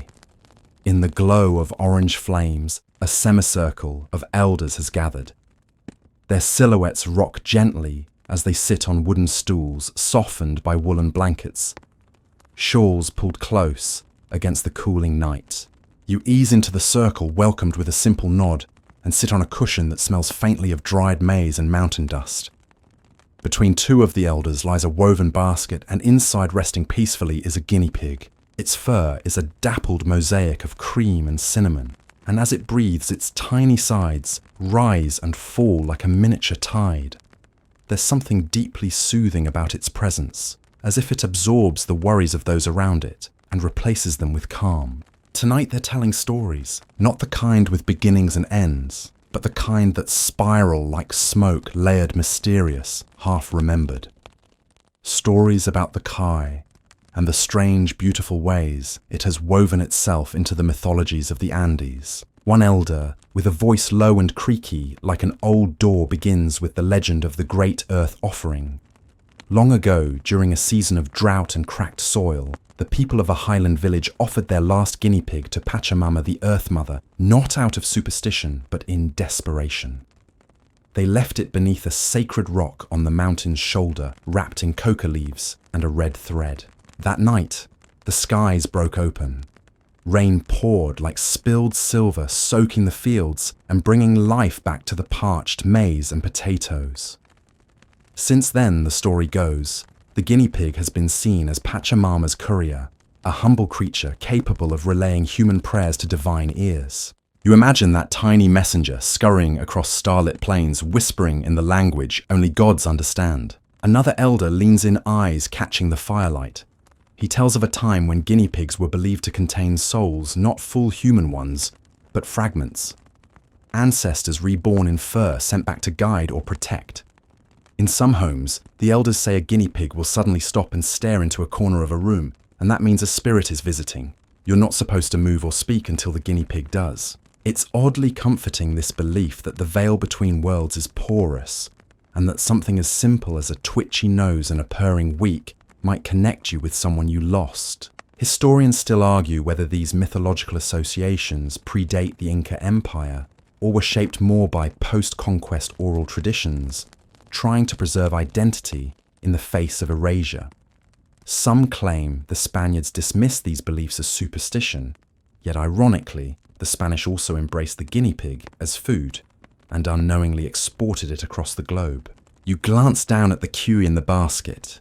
It stretches, yawns, and nuzzles into the edge of its woven world. Another tale floats forward from the circle. A woman with long silver braids speaks of the night of the squeaking moons, a rare lunar event when guinea pigs were said to communicate directly with the stars. People left offerings of maize and water outside their doors, and in the morning, if the bowls were disturbed, it meant the guinea pigs had relayed your message. You raise an eyebrow at that one, and the elder smiles knowingly, as if she's dared you to disbelieve, but doesn't mind if you do. The beauty of stories isn't always in their truth. It's in the way they shape how you see the world. The circle falls quiet for a moment, and someone pours warm chicha into clay cups. You sip slowly, letting the fermented corn drink warm your stomach, the way the fire warms your fingers. And as the night deepens, something unexpected happens. The cuy in the basket begins to make a soft rhythmic weeking like a lullaby. The elders all stop and listen, heads tilting slightly. One of them whispers, "It's singing for us." It's not a song, not exactly. Just a pattern of squeaks and breath. But in that moment, with the stars blooming overhead and the fire low, it feels like the most ancient hymn you've ever heard. Maybe it's true. Maybe guinea pigs do carry our stories. Maybe they hold the weight of thousands of years in their tiny paws. Maybe they really are small vessels for something too vast for us to name. You lean back against your cushion, the warmth of the fire humming through your bones. Around you, the elders' voices grow softer, blending into the sound of wind through eucalyptus trees. You feel the edges of sleep pulling at you, but not just sleep. A kind of peace, a connection. As if tonight you've been allowed to sit in a room between two worlds. And nestled in the basket, the little guinea pig sleeps still and quiet and full of secrets. You wake with the early light filtering through reed mats, the gentle rustle of the wind tracing its way down from the peaks like a soft sigh. Your dreams had been strange, clouded visions of squeaking stars, talking animals, and earthen spirits. You're not sure what was real and what your sleepy brain embellished, but the memory of the firelight and the elders lingers like the scent of smoke on your clothes. Stepping outside, you stretch and feel the stiffness in your legs from the long trail walks. Across the path, a young boy balances a shallow basket of guinea pigs on his hip, whistling a tune that sounds suspiciously like the koi lullaby you heard last night. They chirp and shuffle, huddled together like living dumplings. Today you're heading to the market. Andean markets are not for the faint of heart. They're a sensory overload. You're immediately greeted by a blur of colours. Shawls, fruits, feathers, and knitted caps with animal faces. The air is a cocktail of wood smoke grilled corn, citrus, and guinea pigs. Yup, roasted ones, live ones, cuddled ones, stacked ones. Because here in the Highlands, guinea pigs aren't just gifts or spiritual ambassadors, they're a vibrant part of commerce. You pass a stall where a woman in a pink bowler hat is expertly brushing the coat of a guinea pig with what looks like a toothbrush. Its fur gleams. It's show ready. She's not just selling it as meat, this is a prized breeding animal. A stud. You half expect to see a tiny gold medal pinned to its chest. She notices you watching and smiles. "This one is strong," she says, holding it up like a prize squash.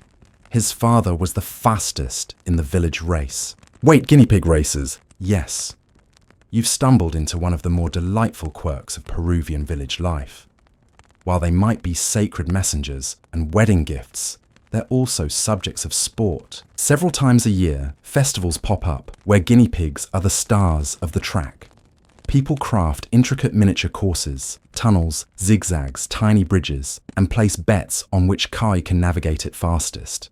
It's part celebration, part competition, and a whole lot of adorable chaos. You think back to the woman's words, "His father was the fastest." There's legacy even here. Nearby, a group of teenage boys has set up a makeshift racetrack between two vendor stalls, complete with wooden barriers and flower petals marking the finish line. The contestants are plump, twitchy, and if you're honest, more interested in the lettuce pile than racing. But when the whistle blows, they're off. Sort of. One shoots straight ahead, another veers left and takes cover under a table. The rest follow a loosely democratic path, ignoring all expectations. You find yourself laughing softly more with them than at them, and yet this racing tradition, while whimsical, is deeply rooted in the social fabric. The winner doesn't just earn bragging rights. Sometimes it's used to predict fortunes. The fastest guinea pig at a wedding race might signify fertility or strong unions. At harvest festivals, it could indicate a prosperous planting season ahead. Historians still argue whether these races are a pre-Columbian tradition or a more recent invention tied to tourism and local celebrations. Some say it evolved from earlier rituals involving guinea pig behavior as omens. Others insist it was just a fun idea that stuck. And hey, fun things are allowed to have deep meaning too. But today it's not all fun and games. At the market's quieter end, you see a separate stall, a low table covered with tiny embroidered jackets. Yes, guinea pig clothes, elaborate ones, ponchos, shawls, even little hats that mirror what the villagers wear. Some are made for festival parades, others for symbolic ceremonies. One jacket in red and black threads catches your eye. A woman notices and explains that it's designed for a ceremonial guinea pig, one meant to be honored before sacrifice. There's no morbidity in her tone. It's reverent. She tells you the jacket is removed just before the offering, then burned in a small clay bowl to carry the animal's spirit upward. It's a reminder in this culture, the line between the sacred and the everyday is thin. As you walk deeper into the market, another scent drifts to you, savory and spicy. You follow it to a food stall, where cuy chactado is sizzling in a wide black pan. The cook presses each guinea pig flat with a heavy stone, searing the skin crisp. You watch, intrigued and conflicted. It smells incredible, but your memories of whiskers and lullabies whisper otherwise. A local man next to you chuckles. "You can honor something and still eat it," he says, picking up a portion. "Same as our festivals, we dance for the harvest, then we eat it." He offers you a bite. You hesitate, and then take it. The skin is crisp, the meat rich and tender. You chew slowly, thoughtfully. It's delicious, yes, but more than that, it's complicated. You're tasting history, culture, ritual, and a bit of personal guilt. You glance around. Children giggle with kai in hand. Elders compare notes on breeding pairs. Teenagers show off their racing champions. And through it all, the guinea pig is ever present. A pet, a food, a racer, a healer, a messenger, a gift. You've heard the phrase to live many lives. Perhaps the kai does exactly that, each of its roles a facet of a larger existence. You leave the market with full hands and a fuller mind. A small woven charm dangles from your bag, a souvenir shaped like a guinea pig, its tiny ears stitched with care. As you head down the mountain trail, the scent of spice is fading. You hear a distant week echo through the trees, and it doesn't feel like an ending at all. You continue down the dusty trail, the woven guinea pig charm bouncing lightly against your bag with each step. The air has thinned just enough to leave a crispness in your lungs, and the landscape opens wide, a tapestry of terraced hills, wind-blown wildflowers and stone walls that seem stitched into the very bones of the earth. The sun is sliding low again, casting everything in that golden Andean haze that makes even a wandering goat look majestic. You pass a pair of children herding a few dozen guinea pigs with sticks. Yes, herding. Like sheep. The kai shuffle in a tight pack, occasionally darting away, only to be gently guided back with practiced hands. It's adorable and oddly impressive. You reach a small hamlet just as evening bells ring out. It's the kind of village that isn't marked on most maps: stone dwellings, low smoke from thatched chimneys, and hand-painted murals on faded walls. One mural catches your eye, a guinea pig seated beside an old woman and a jaguar, all three gazing at the stars. The trio are surrounded by maize coca leaves and a blue river that coils like a serpent. Curious, you find a shaded bench beneath a flowering tree and watch as villagers gather in a courtyard at the center of town. It seems you've stumbled upon something, another ceremony. But this one feels different. Less festive, more ancestral. A young man approaches, carrying a small wooden box. Inside, nestled among coca leaves and flower petals, is a single guinea pig. It's been carefully cleaned and wrapped, not unlike a mummy. But not for burial, this is a tribute, a symbolic messenger. This village, you learn, is known for practicing a very old form of divination called kui alapa. It's a method where guinea pigs are used alive or in ceremonial representation to diagnose spiritual imbalances, predict outcomes, or speak on behalf of ancestors. It's not about theatrical magic or illusion. It's about observation, patterns, behavior, energy. An elder shaman steps forward. His robe is embroidered with earth tones and condor feathers. The guinea pig is removed from the box and placed on a flat stone slab surrounded by stones carved with sun and moon symbols. Everyone grows quiet. Even the dogs seem to hush. The kai begins to move, circling, then stopping, then staring at the elder as if they're mid-conversation. The shaman nods solemnly, then again, and finally, with a sweep of his hand, he signals that the ceremony is complete. You're not told exactly what was seen or said. These things are private, sacred. But the mood shifts. People exhale, someone laughs, a small child claps. Whatever needed to be said between spirit and flesh has been said. Historians still argue whether Kuyalapa has roots in pre-Inca medicine or was developed later as an adaptive response to colonial suppression of native spiritual practices. Some believe it mirrors other forms of animal-based divination found in Africa and Asia. Others say it was entirely homegrown, emerging from the observation that these little creatures always seemed to know things before people did. You wander over to the ceremonial stone after the crowd disperses. It's warm from the setting sun. A few bits of coca leaf cling to the surface, and you notice tiny scratch marks, evidence of years, maybe centuries of ritual kai walks. Later that evening, you're invited into a stone home, with walls painted the color of ochre and sun-baked clay. Inside, it smells of wood smoke, dried herbs, and roasted maize.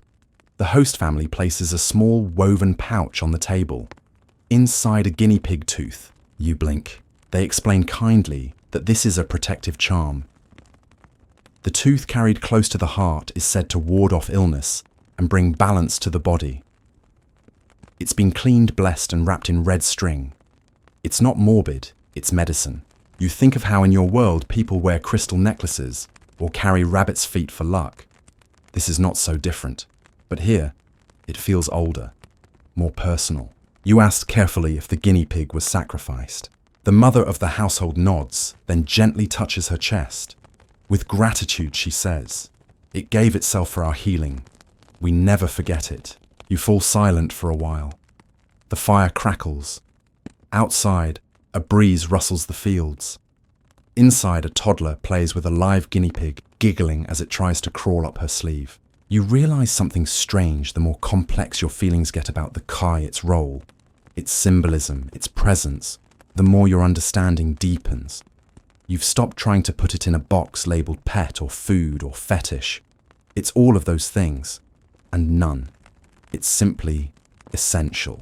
Later, you're shown the family's guinea pig room. Yes, a room. It's dark, warm and straw-lined. At least 30 guinea pigs live here, scurrying, squeaking, napping in cozy clusters. They are fed daily, sung to and checked for signs of illness. They're not farmed like livestock.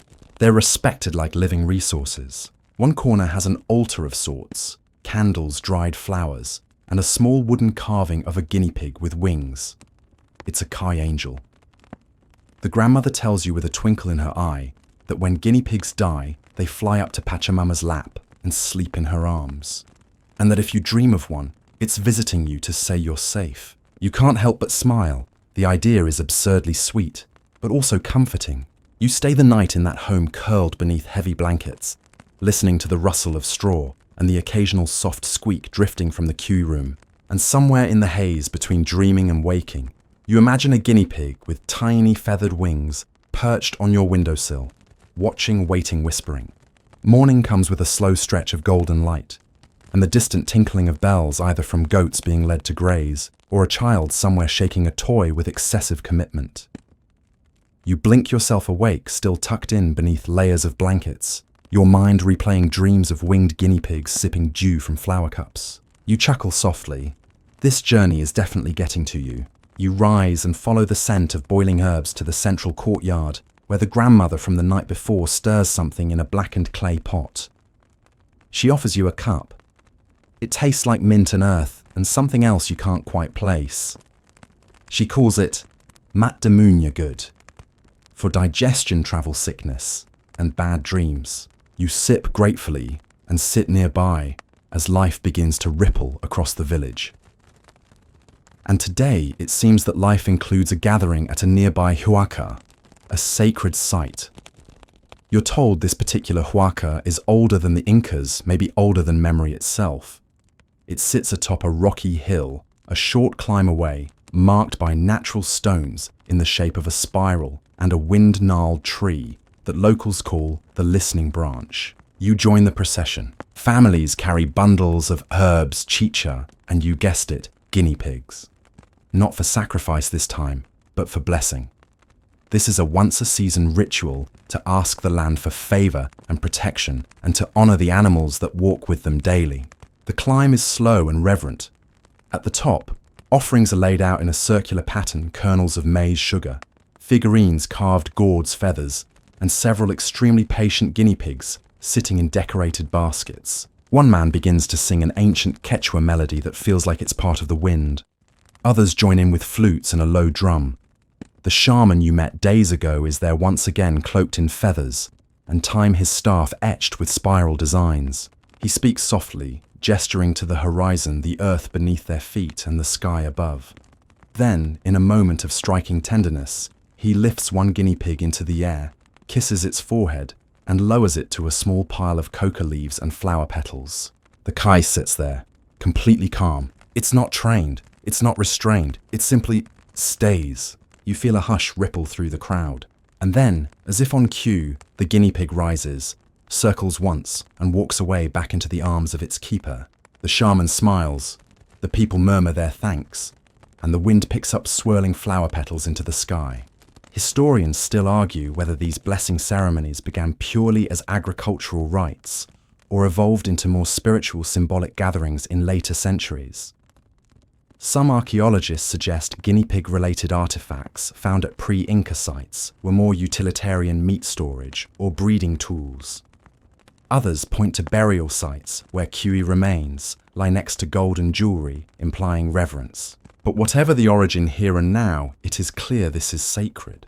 After the ritual, you sit beside a stone painted with concentric circles, red, black, and ochre. A young girl approaches Kai in arms. She introduces it as tika, which means flower in Quechua. You reach out gently and stroke its head.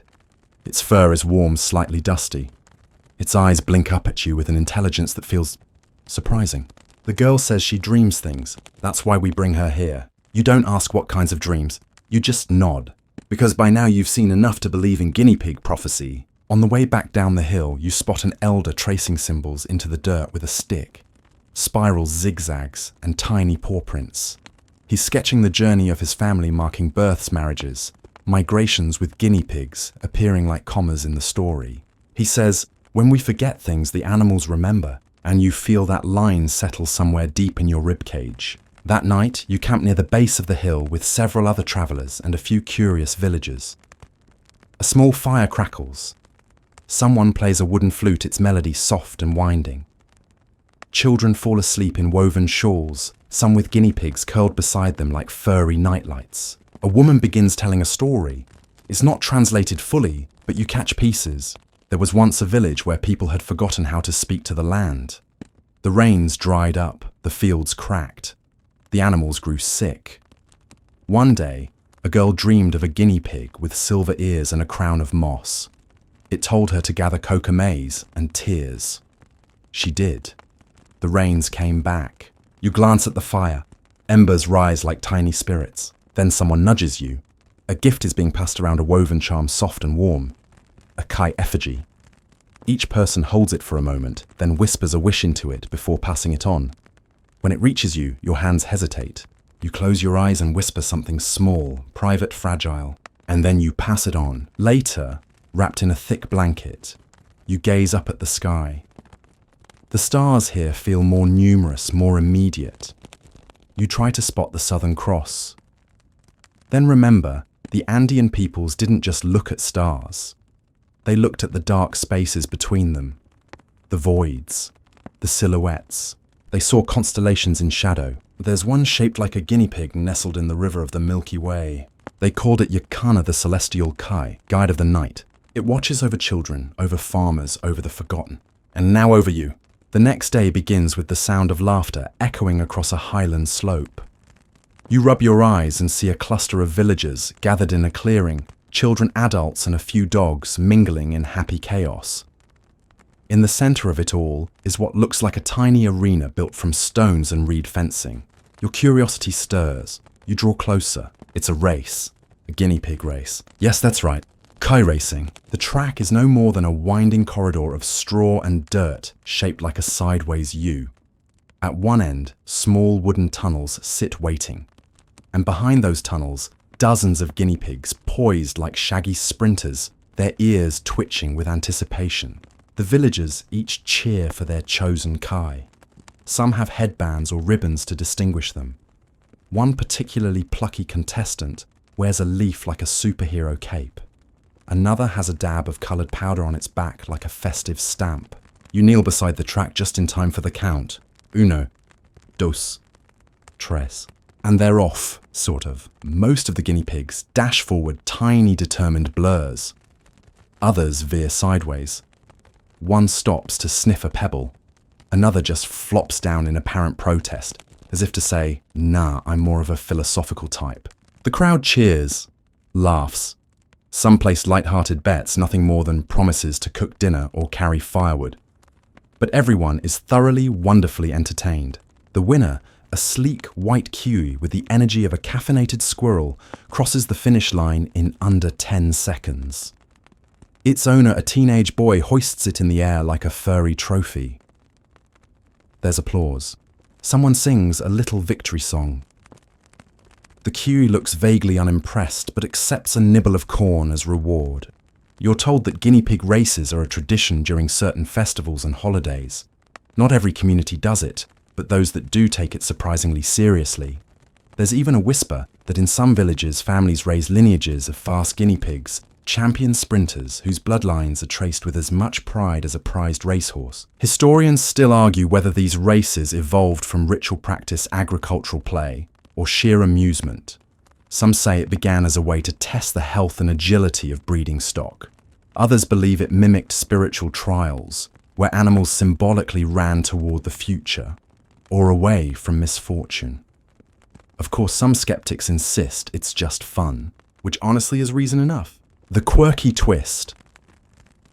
There's a belief in certain Andean regions that if your guinea pig wins a race during the Feast of St. Peter, you'll have good luck in love that year. You glance around and see more than one hopeful teenager making meaningful eyes at the finish line. Later, as the afternoon sun softens into a golden glow, you find yourself drawn to the quieter side of the village. There, beside a gently sloping hill, stands a small stone marker shaped like a house, only knee-high, with a tiny wooden door and a thatched roof. It's a guinea pig grave, or more precisely, a Kai shrine. You kneel and peek inside. Nestled among flower petals and river stones are several small bones clearly placed with care. Someone has even left offerings a dried orange slice, a tuft of alpaca wool, a sprig of rosemary. You ask an elder about it. He smiles and tells you that when a particularly special guinea pig dies, one that served in healing rituals, or was simply beloved by the family, it's buried with honor. Not all Kai are eaten. Some are remembered. He says we believe they carry messages to the ancestors, and sometimes they come back. You raise an eyebrow. He nods. Not in the same body, no. But sometimes another Kai will come, and it will act the same. It will know things. It will find the same spot to sleep. That is how you know. You let that sink in. You wander back to the festival grounds where laughter still rolls like music down the slopes. Someone is roasting maize. A group of teens practices QI calling sounds trying to lure their furry champions for another round. You spot one girl gently brushing her guinea pig's fur with a handmade comb carved from bone. The care, the tenderness, it's genuine. Not sentimental in a saccharine way, but deep-rooted, like family. As evening falls, the celebration winds down. You sit beneath a tree with a group of villagers trading stories, scraps of songs and bowls of soup, rich with quinoa and potatoes. Someone mentions a cave not far from here. They say it's filled with ancient paintings, not just of llamas and warriors, but guinea pigs too. Images of them nestled at the feet of humans, of Kai with halos of Kai running beside stars. Others scoff. Those are stories for children.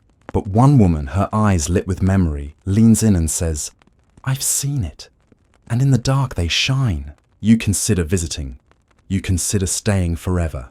But instead, you walk slowly back to your resting place for the night, heart full, mind humming. At your door you find a gift, a small guinea pig charm woven from grass and wool, tucked inside a cup of chicha.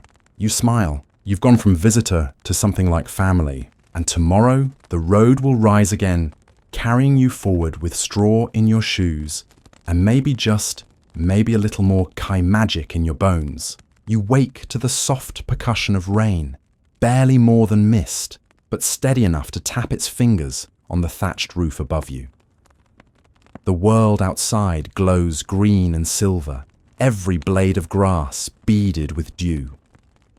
Birds call across the valley, and somewhere not far off, a Kai lets out a sleepy squeak from its burrow. Today you're leaving the village. Your satchel is packed with a few essentials: dried maize, a piece of jerky, a folded charm that smells faintly of eucalyptus. And tucked inside the lining, almost without realizing, you've slipped the little grass guinea pig. You tell yourself it's for luck. As you step outside, a few villagers are already gathering. They hug you, press gifts into your hands: dried herbs, a pouch of salt, a single feather wrapped in coloured thread. One woman cups your face and says, "Walk well, and don't forget our little friends." You promise you won't. And so your boots meet the path again, this time headed toward the lowlands. The air thickens with every step, the scent of wet earth rising like incense. You pass terraced fields clinging to the slopes like stairways to the sky. The occasional llama watches you pass with polite suspicion.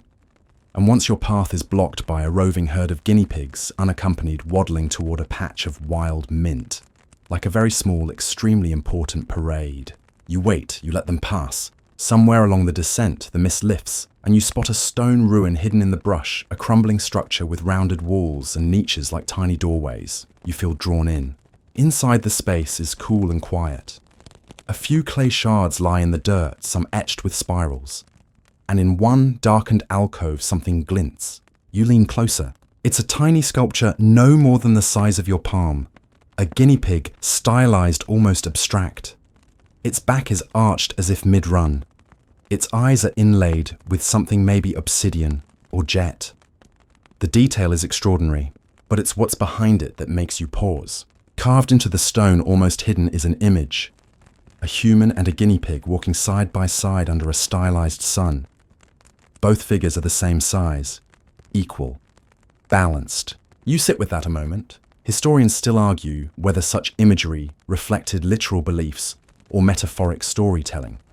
Some say the ancient Andeans viewed animals as reflections of human qualities, each species embodying a kind of spiritual archetype. Others suggest a more mystical idea that certain animals were aini, or life partners, destined to accompany people across lifetimes and even into death. You don't know what's true.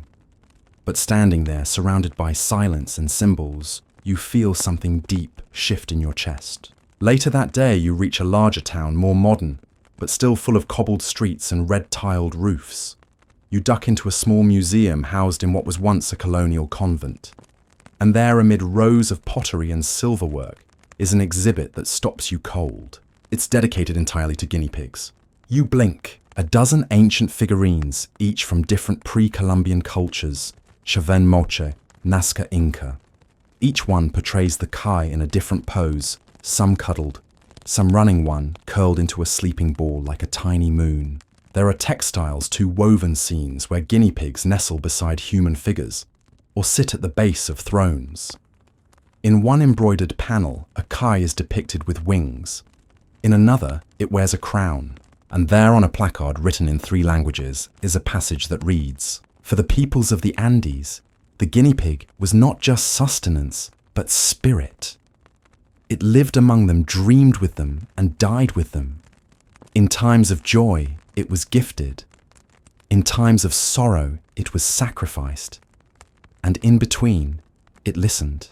You walk slowly through the room, aware of the eyes of 1,000 tiny ancestors watching. Outside the museum, the rain has stopped. The air smells like wet stones and cooked yucca. You find a small cafe, order a warm drink, and settle into a corner. At the next table, 2 tourists are arguing. One insists guinea pigs were strictly food livestock, nothing more.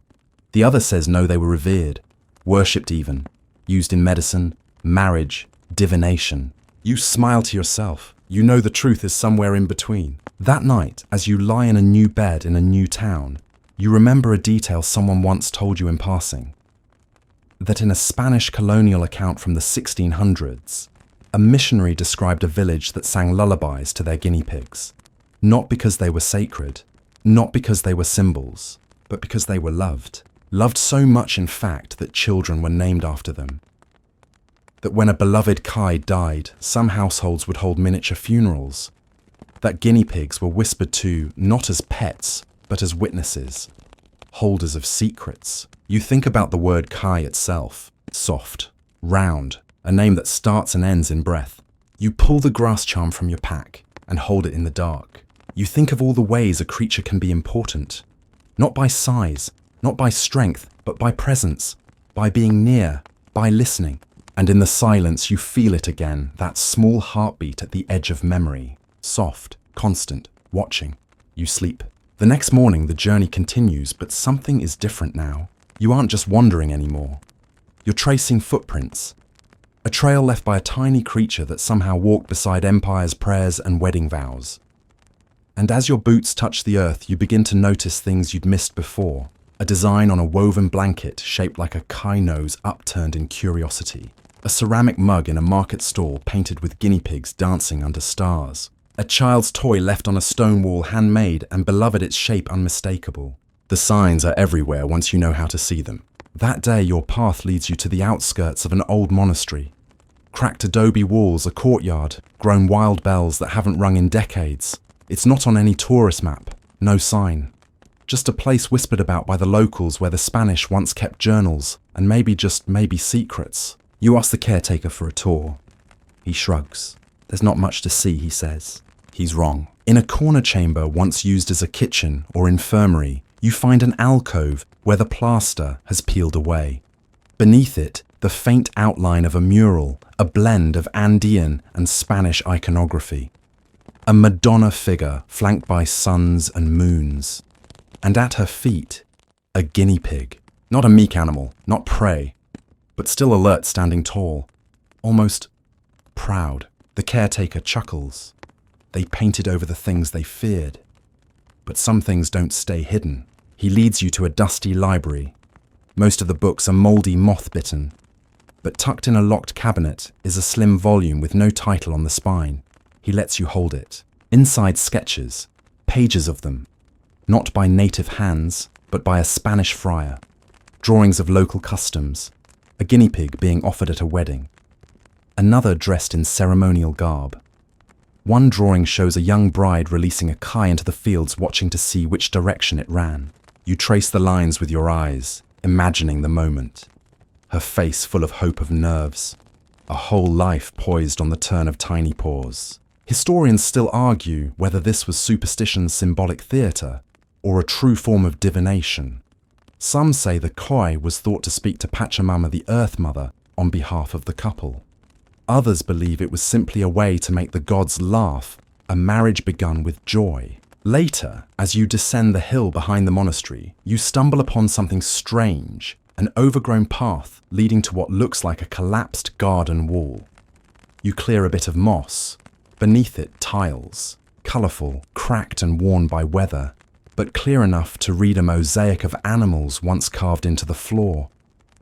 Birds, llamas, and yes, several guinea pigs. One of them is curled into a perfect spiral. Another appears mid-leap. You sit with them a while, cross-legged in the mud, until a quiet settles into your bones. It's easy to forget in our world of scrolling and schedules that once even the smallest creature had its own mythology, its own domain of meaning. The kai wasn't just eaten, it wasn't just raced, it wasn't just a healer or a sacrifice. It was part of life, woven into breath, into birth, into beginnings. That night, you stay at a small homestead on the edge of a mountain lake. Your hosts are an elderly couple, gracious, weathered and wise. They speak Quechua first, Spanish second, and gesture more than they speak. At dinner they serve caldo de kai. You hesitate, but then you accept, because you understand now. This is not disrespect. This is reverence rooted in necessity and gratitude. You eat slowly. The skin is crisp. The meat rich and earthy. But it's the herbs wild ones picked that morning that surprise you. They open something in your nose, your throat, your memory. Afterward, they show you their kai enclosure. Just like the others you've seen, warm, clean, full of rustling straw and soft, squeaky movement. But this one has a mural. Painted across the stone wall, a family of guinea pigs sleeping in a circle surrounded by stars. You ask them what it means. The old woman answers, "When the world ends, they will be the ones who remember." You nod. You believe her. Before bed, you walk to the lake. The surface is glass, holding the sky like a secret. You sit on the dock, feet dangling, and listen. Not for answers, just for presence. The kind of presence that doesn't need to prove itself. The kind that sits beside you, silent and breathing, and says, "I was here. I am still here. You are not alone." And just as your eyes begin to close, you feel it. A brush against your foot. A nudge. Tiny, deliberate. You don't look. You don't need to. You just smile and drift. Now let's slow things down. You've walked a long road tonight, across centuries, mountains, and myths. You've listened to stories that almost disappeared, seen animals painted in gold and spirit, and perhaps felt the weight of a tiny heartbeat curling beside your own. The rain outside fades to mist. The sky outside your window grows soft, just the faintest shade of indigo now stretched across a horizon you don't need to chase. In this quiet, you realize something. The story of the guinea pig in ancient Peru wasn't just about food or weddings or rituals. It was about connection, how we mark our days, how we carry small lives in our hands, and how sometimes they carry us too. You breathe in deeply, let your lungs fill with warmth with memory. Exhale slowly. Let go of the rush, the noise, the clutter of the day. Let it all fall behind you like stones in a river smoothed by time and sleep. You are safe now. You are home. Whether you're in a city tower or a quiet room lit by stars, you are not alone in this moment. Somewhere, a tiny creature stirs in its nest. Somewhere, a child whispers a name. Somewhere, a story is told again for the 1,000th time, and someone listens, just like you. So rest. Let the sound of night hold you. Let the dreams come soft and slow. Tomorrow will be here soon enough. But for now, close your eyes and let the little pause of the past carry you gently into sleep. End of script. Sweet dreams.